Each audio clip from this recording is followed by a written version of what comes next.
జై భీమ్. స్వామియే శరణమయ్యప్ప. హరహర మహదేవ శంభో శంకర. రాముల వారికి జై. వాస్తవంగా ఈ విషయం నేను ఎందుకు చెప్పినానంటే,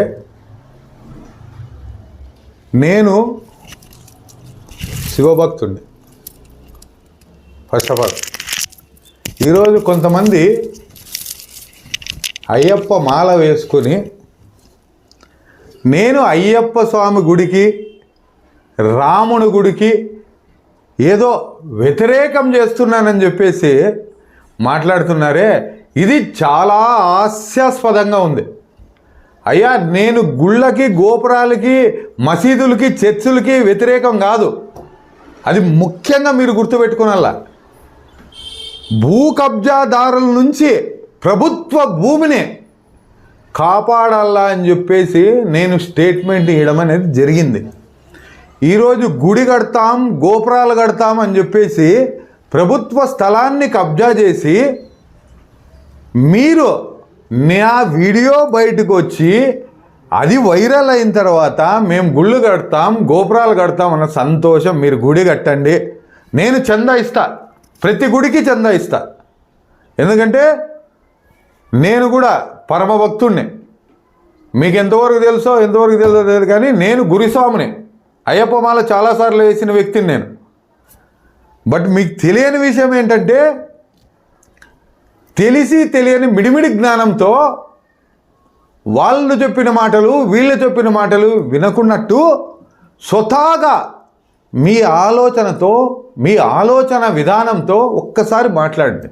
ఎందుకంటే మీరు అమాయకులు అనేది మాత్రం నాకు పూర్తిగా తెలుసు. అయ్యా, నేను ఎందుకు మాట్లాడినాను, ఈ కబ్జాలు జరుగుతున్నాయి కాబట్టి కబ్జాల పైన మాట్లాడాను నేను. ఇక్కడ ఇసుకతో లేదు, మట్టితో లేదు అంటే ఆడ క్లీన్ చేసి నేను మట్టి ఎక్కడికి పోయిందయ్యా? అసలు క్లీన్ చేయడానికి మీకు పర్మిషన్ ఎవరు ఇచ్చారు? ఎంఆర్ఓ గారు ఇచ్చారా? కలెక్టర్ గారు ఇచ్చారా? మీరు గుళ్ళు కట్టడానికి ఎవరు ఇచ్చారు పర్మిషన్? గుడి కట్టాలా అని ఒక దృఢ సంకల్పం అనేది ఉంటే ముందుగానే ఎండోమెంట్ దగ్గర, రెవెన్యూ దగ్గర, మున్సిపాలిటీ దగ్గర పర్మిషన్ తీసుకొని ముందుకెళ్ళాల. అట్ట లేదు అన్నప్పుడు మీది కానీ మీ నాయకులది కానీ ఏదైనా సొంత స్థలం ఉంటే దాంట్లో కట్టాల. మీకు పదే చెప్తున్నా, గుడికి గోపురాలకి నేను వ్యతిరేకం కాదు. నేను ఇస్తా ఫండ్. అనవసరంగా గుళ్ళకి గోపురాలకి నాగరాజు వ్యతిరేకం అనేటట్లు మీరు క్రియేట్ చేస్తారా? దీన్ని తీవ్రంగా ఖండిస్తున్నా. ఈ విషయాన్ని తీవ్రంగా ఖండిస్తా. కబ్జాదారులు ఈరోజు దొరికిపోతున్నామని చెప్పేసి ప్రజల్ని డైవర్ట్ చేయడానికి కొంతమంది అమాయకుల్ని తీసుకొచ్చి నా మీద ఉసగులపడం ఎంతవరకు సబమయ్యా కాలువ శ్రీనివాసులు గారు అని మిమ్మల్ని నేను క్వశ్చన్ చేస్తున్నా. అయ్యా, మీకు ఎంతో రాజకీయ అనుభవం ఉంది, ఎన్నో చూసింటారు. మీకు తెలియదంటే ఏమీ లేదు. ఎందుకంటే కొన్ని చిల్లర రాజకీయాలు అనేది జరుగుతూ ఉన్నాయి. దీన్ని నేను సహించను. మొన్న 2 రోజుల క్రితం ఒక వ్యక్తి బొమ్మనాలు మండలంలో చనిపోతే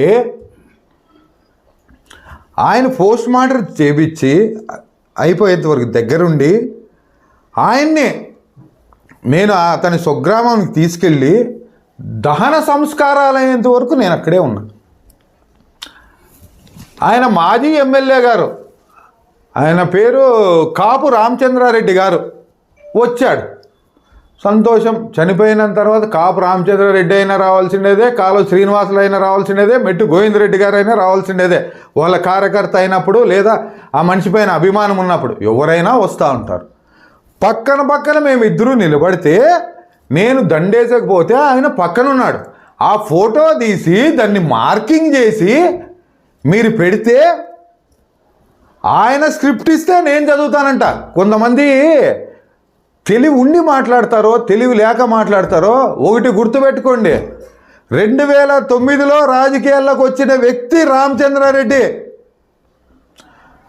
2009కే బహుజన్ సమాజ్ పార్టీలో రాష్ట్ర ప్రధాన కార్యదర్శిగా వర్క్ చేస్తుండే వ్యక్తి చిందనూరు నాగరాజు.